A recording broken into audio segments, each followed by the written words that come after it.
the general security of the country is not as alarming as some people would want the country to believe. Yes, there have been a recent wave of murders and kidnaps, but the general situation is calm. Well, there are people out there who have been raising a lot of anxiety in the minds of the people, thereby causing a lot of fright. The other day I was listening to some leaders who were lamenting, oh, tulimu bukenki. Well, I don't know what that is. Too far. A leader, you must give hope to the people you are leading. There is no such thing as real things have run out of hand. No. We are in charge. Every Ugandan owes a duty to the state to ensure that there is peace and tranquility. So I call upon the Ugandans out there to be cautious of their environment where they live in. See who is near there, who is a stranger. Report, work with the security. Work with your neighbors and whoever is there so that we eliminate this thuggery together. We can't leave it only to security. Mr. Chola, when you say we are in charge, that is a statement many of the security chiefs have given.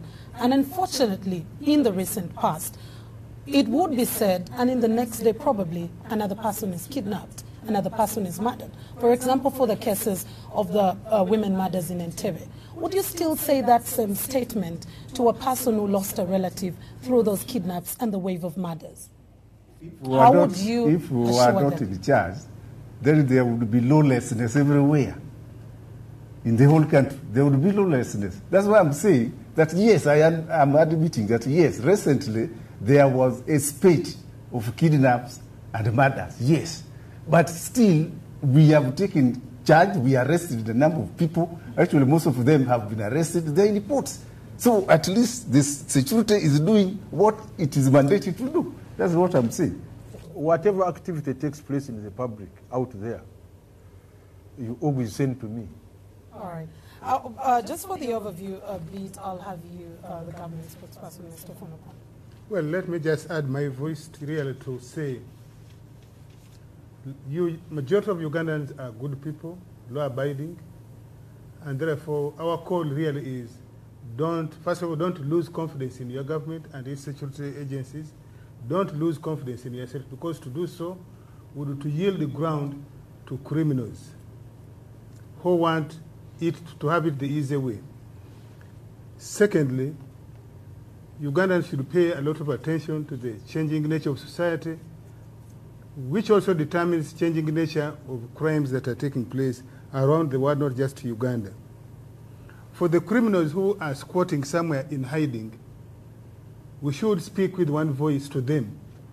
I know they may be watching us on this show, that they will be found. You may shoot Ofono, you may assassinate Ofono, but the rest of Ugandans will hunt you down. Secondly, to the naysayers, particularly the intellectuals, the political class, the naysayers, who want to help the criminals by driving anxiety, driving fear, perhaps for political gain. We should again tell them, no, you the naysayers, and there are plenty in Uganda. To you, the colleagues in the media, perhaps unconsciously, you do fund insecurity, you do fund fear in the public. We need to come together and say, many of us are hardworking people, many of us are law-abiding.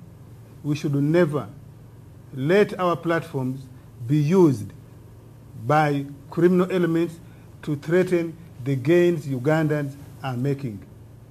Are you insinuating some criminals take advantage of yes. media platforms? Yeah, for example, if you have somebody perhaps out of mischievous intent writes an anonymous letter, and the media help them to circulate, perhaps on social media, sometimes even mainstream media, without corroborating the veracity of a document. You may unknowingly, unconsciously be helping that person to fund anxiety, to fund fear. And by so doing, you give them ground, because then they mobilize the resources. They say, we have managed to scare Ugandans. And I'm saying, let us not allow them to disrupt our way of life. We must stand firm, look them into the eyes, and say, you won't defeat us, you won't defeat the rest of Ugandans. But it's still alive in our restive neighborhood, taking advantage of the ungoverned space, especially in eastern DRC. And sometimes it has sleeper cells around, and some of these are involved in mischief here. But that said, I want to go back to the first point of comparison of the present and the past. And at one time it seems to be like you think we underplay the value of lives, whether one or two people. We attach a lot of importance to life, whether it's a young person, whether it's an old person, whether it's a big person, a small person. What we want to say, however, is that our reading this time round is that this type of criminality has been amplified also by publicity, the unintended consequences of information, fast, crude, reliable, unreliable, and that one also adds to the anxiety. Now, the measures we want to use to address this menace, some of them shared by the IGP, include taking stock of the firearms in official hands, because technically each firearm has its signature features, yes. And those ones are at the time of manufacture. So we are going to record each firearm and its features, so that if, in the unlikely event that a gun from officialdom is used in mischief, it can easily be traced to the owner. And that one will isolate those ones in wrongful hands. We are the forensic experts now do collect evidence from scenes of crime, and what it helps is to compare if, say, a weapon has been previously used by wrong people, it can be easily traced. But those measures will also be complemented by foundation security, and that's where the army comes in. Before the scene of crime, first of all, intelligence prevents so much that could have happened, which of course you don't know about. You only know of what defeats intelligence, and eventually a crime is committed. But the process that follows after that is that after the scene of crime, the police takes all the evidence they can get, investigations start to follow up, tracking and looking for all the necessary connections, and it's like really weaving a net to make the knots come together.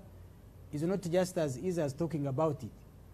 And that's why it takes time, that investigations must be concrete for them to be credible in the next phase of taking these people to court. And that's why sometimes you might not get immediate results, because it needs that time of investigation. And sometimes it is a network. If the criminals have a network, you follow those networks together with the CID, the Criminal Investigation Department, and get more information from the public, from all sources, from technical means, so that the evidence is concrete. And that's what takes time. That's what the public may not know. Meanwhile, the media is enjoying all the questions they put, and they sometimes try to answer them by themselves and present their own solutions as if security has no care or doesn't mind about it. But are you up to the task on the aspect of intelligence? Because the recent murders have been blamed on weaknesses in intelligence, being able to trap the criminals, for example, at exit points. Well, there might be. There's no, for all have sinned and fallen short of the glory of God. No, there's no person who is 100% perfect. Definitely, there might be some weaknesses. That one should be accepted, that there might be weaknesses here and there. But the bigger part which you should also know is if we knew how much has been prevented, people would, if people were to blow their own whistle, their own trumpets, preventing anything happening like at Namugongo, where thousands, millions of people were gathering, is not the one we talk about. We talk only about one incident or two which happened, and then blame, because there are two types of people in the world which we have, the pessimists and the optimists. Now, we seem to have the pessimists whose main role, and this is unfortunate that they seem to have captured the media, whose main role is normally to blame, is normally to alarm the public, cause terrorism in the minds, blame everybody, including those who are handling the matter, and cause terrorism in the mind, as opposed to optimists, which is the other part of the public, who are always looking for the better future, who are always looking for solutions, who are looking for constructive criticism if it is there, and it should be there. Now, that's where the third category of people in the middle get wavered here and there. And the pessimists seem to have captured most of the journalists and most of the media people. And that, unfortunately, while actions... Looking at women and children are very emotive targets. So that would... And also to cause disaffection against government. We read this one. And we think that is what, and we call upon the public, don't succumb to what they want, because this is an attack on our way of life, and we think the public doesn't need to play into their hands. But about the other point I wanted to talk about, gun crime. Yes, happened in the recent past, but not entrenched, not common. Actually, the people who have been lost at the hands of violent criminals have been mainly due to other methods, not guns. So that's why, on top of features of weapons and management of weapons is one thing, but it can only be reinforced with the management of evidence, especially other features of criminals. They are repeat offenders. So we need to capture their biodata so that somebody who goes in and out of prison can easily be handled. Our criminal justice system is retributive. It's about punishment. People go in prison, serve, come out, and they do most times what they did before. So we need a system to capture those repeat offenders, and that is an area Mr. Byabashaija can amplify and talk about better. So the other gaps that you were asking about in the area of the evidential burden. You may know somebody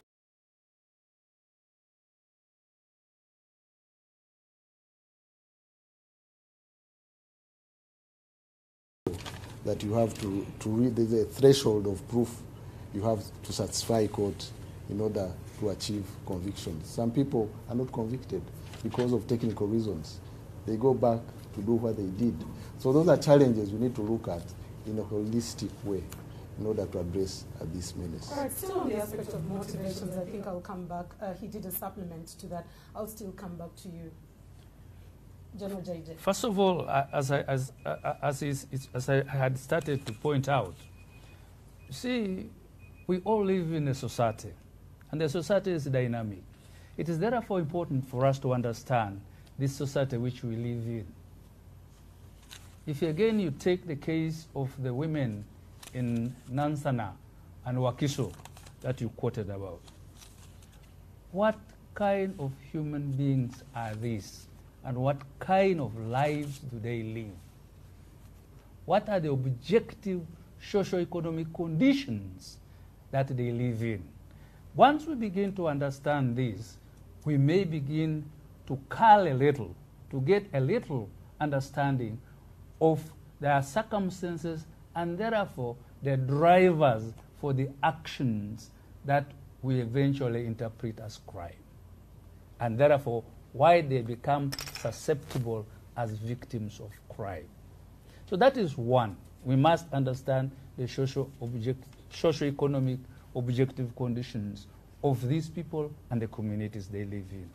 Secondly, we must understand the dynamism of our society. What used to be the norm is no longer what is the norm. And we must understand what are these new elements that have come in our societies. Is it the question of unemployment? Is it the question of drugs? And if drugs, why drugs? And what happens after that? So it is a complex of possible causes of these elements of criminality. Did you manage to point out specifics, and in those different cases that you have given, did you manage to point out specifics on motivations? Certainly, yes. If, as I mentioned, and as we have already mentioned, in the cases of the Wakiso women, when investigations were carried out, for 7 of those women, we were able to identify one individual through DNA matching. What was the problem with this individual? One, he was available for hire. So there was motivation for pecuniary gain. We could specifically point to that individual. In other cases, others whom we are still continuing to corroborate the evidence on is the question of use of drugs. And so we find it extremely disturbing that drugs, pecuniary motivation, by virtue of the socio-economic conditions that they live in, have played a part in the perpetration of crime in certain circumstances. All right, I'll come to the CDF just briefly once again. On the issue of gun violence, you as well, I beg your pardon, the IGP, you ordered a gun audit. How far with it, and how do you intend to use that particular information? Well, once the audit is done, now we shall be able to verify these who have these firearms, what eligibility do they have? Are there security threats? What are the nature of security threats to them to cause them to possess these firearms? Mark you, as I speak now, I have suspended new acquisitions of firearms. So that gives us time now to analyze those who are currently having them, and that is what the audit is all about. How long do we expect it to take, and when does the country get to know the findings? Well, I gave them 2 months, so I think this is the second month now. At the end of this month, I expect to get that report. All right, we'll hold you accountable, of course, as the media. I'll come to you, the Executive Director, Media Center, Mr. Fonopondo. One of the reasons that the CDF did give is causing disaffection to government. One of the reasons motivating murder, the kidnaps. What do you have to say about that? Why would one want to disaffect the government? Is it about the challenges the government is is having, or some of what is perceived as the failures of the current government? Well, I will not shy away from it, because in this country there are people who have said this government is no good. Don't mind that it has been elected over and over again. And therefore, even if they are not part of the criminal elements, they would want to hype the political narrative that this government has failed, is no good. And therefore, there could be a political motivation from them. Secondly, a while back, the Minister for Security did indicate terrorism. Are they terrorists linked to external terrorists or internal terrorism? Certainly, if you look at the high-profile matters, particularly the one of this last weekend, while analysis is going on, there is a clear indication of an attempt an attempt to spread political fear among those who support a certain political persuasion, particularly those who support the NRM and the ruling government. You saw not very long ago people who said, if you dare touch it, we shall do A, B, C, X, Y, Z.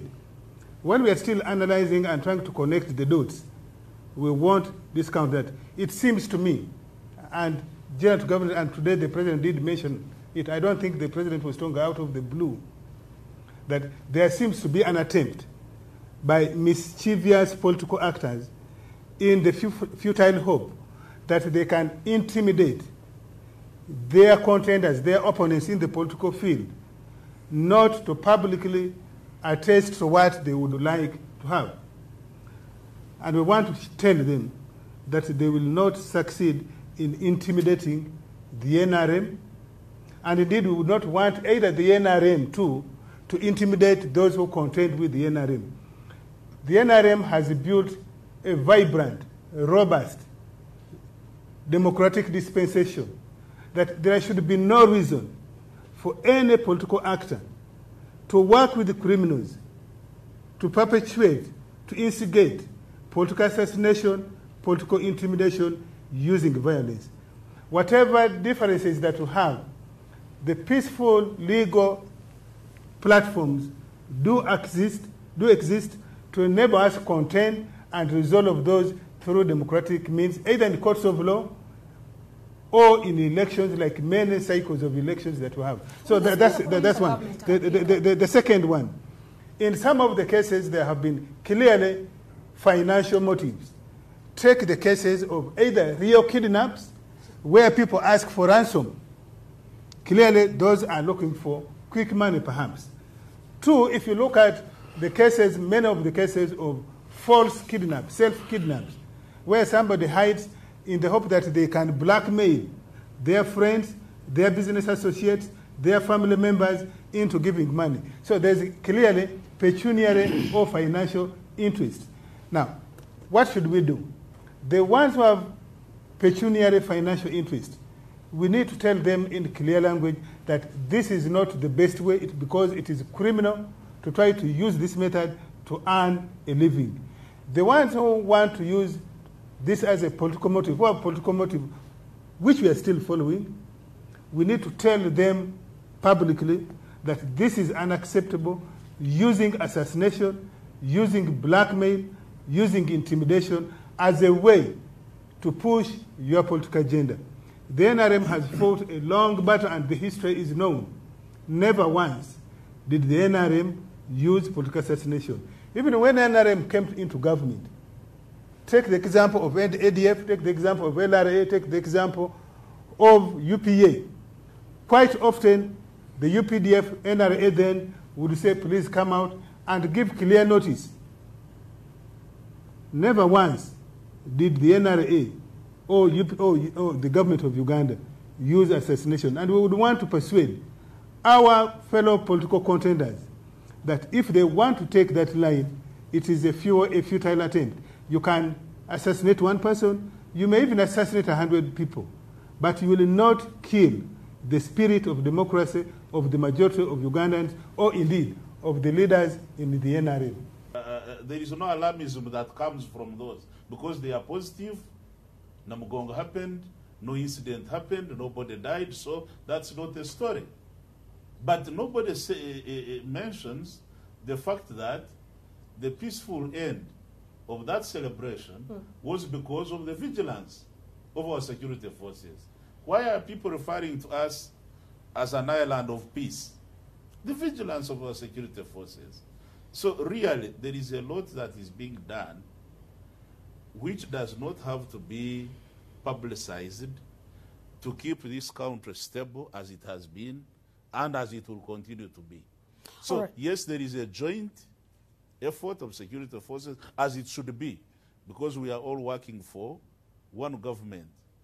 There are specializations for purposes of efficiency, but at the end of the day, it is the government of Uganda whose responsibility it is to keep law and order. All right, we'll be getting back to all those. Look around this table. From the other end across here. Information identifying suspected criminals. Now, in the course of doing so, perhaps what we need to emphasize, what are the do's and don'ts, which conform to the laws of Uganda and to the procedures of the police. Secondly, even in lawful agencies like the police, like the army, like the intelligence services, you cannot totally say there is no black sheep. Now, what do you do with a former police officer who goes out of the way and commits offenses? That's what the IGP is saying. We must be vigilant to ensure that those under our charge or those purporting to be helping police do not go out of the way. And I think on the main, and I think this is where the media in Uganda has let the country down. You have heaped a lot of blames. I would want a media house, a journalist to come up and say, in the statistics of criminals arrested, 10 out of 20, 10 out of 100 are registered crime preventers. Or 10 out of 100 are former ex-servicemen. If you do that, then we shall be talking with hard facts, and the security chiefs will not deny. Some of the murders, if we looked at like those which were, if we talked, for example, the case of Kagezi, it was to disrupt justice, perhaps. So the motivations are different for each target. If for the case of Kawesa, there could be many questions where it was just to say that security is not safe because of ADF and other organizations, or whichever is the culprits who will be brought to book, and soon they will. So there are different motivations for the different criminals. But when you group the whole security force or a whole group and say you stick on crime preventers to find fault with them, you stick with police to find fault with them, you stick of course, that's part of the security discussion. Now, and you find that it is the media, the journalists, who want to know security more than those who are involved. Is where we are saying, please media, if you want to cooperate with security, cooperate with those who have been put in, who know what security, who have even dedicated their whole lives to ensuring security for Uganda. You who have just got your degrees or your diplomas on journalism, wanting to know security more than those who have dedicated all their lives for it, is really something. I was saying you seem to have been captured by the pessimists. But the media. Thank you very much for this question. I think it is really important for us to be balanced in dealing with some of these issues. Whereas all of us are anxious to see results, sometimes by virtue of what my colleague, the Inspector General of Police, has pointed out, by virtue of the complexities of some of these cases, it may not be possible. And so, what I would like to urge is 1, understanding, 2, patience, and 3, to appreciate the fact that these people involved, the police officers involved, are not intrinsically malicious or bad people. They are trying their best, but circumstances are such that they may not be able to fulfill what they are supposed to fulfill within the timelines that they have been granted. Having said that, I want also to confirm that under the very difficult circumstances which we are operating under, there have been some successes. Indeed, people have been arrested in relation to certain crimes. People have been produced in court. Our responsibility as police stops with adducing evidence and presenting it to court. When court decides when to try Mildred or JJ or who, is not within our powers. And so sometimes we carry that blame as if we are the ones who have failed to try this individual. when what we were supposed to have done has already been done. Indeed, the Commissioner General will tell you that a large proportion of the people he keeps are remands, people who have been committed to court but are waiting to be taken to court for trial. So what do you expect us to do in that case? That's why I would like to urge that let us understand and let us be patient. But having said that, I wanted to quickly go back to some of the issues which you had raised, but which we did not conclusively complete. A short while ago, you were talking about kidnaps, but we did not complete. I just wanted to give you, to tie a loose end. One is that my colleague, the Minister of Defense and Veteran Affairs, pointed out that kidnap is not a new form of crime, because otherwise, why did it enter into our statute books even before NRM came? But what is also true is that in about 6 or so months, we have seen a spike in this form of criminality, to the extent that from about January this year alone, we have about 72 reported cases of kidnaps. Interestingly, about 50% of those 36 cases of the 72 are actually self-kidnaps. We have, however, at the same time, been able, in the process of what we have been doing, to rescue about 15 individuals. Most unfortunately, we have lost about 10. We are still unable to account for 15 as we speak now. So those cases continue to be there. But what has also happened is that about 94 suspects relating to these 72 cases have already been arrested. 54 continue to be under inquiry, and some have been prosecuted. So the point I'm making is that we are doing something. It's not as if nothing has been done. That's one. Two, we continue to build capacity in terms of what the Minister of Security has pointed out, in terms of investigation. We continue to build capacity in terms of response. We continue to build capacity in terms of our technical capacity to deal with some of these problems. So it is important for us to appreciate that, yes, we have a challenge, but the challenge is in such a manner that we are doing something, we continue to study it, we continue to build capacity, and as I've mentioned from the very beginning, I have no doubt in our mind, like we have done before, we will be on top of this situation. We had just about 27 kidnaps or so in the last year, and gauging by the statistics you've given, in this year, from January alone, we've had about 72. When you talk about continued building of capacity, wouldn't a Ugandan listening and looking at the statistics last year and now have some doubts?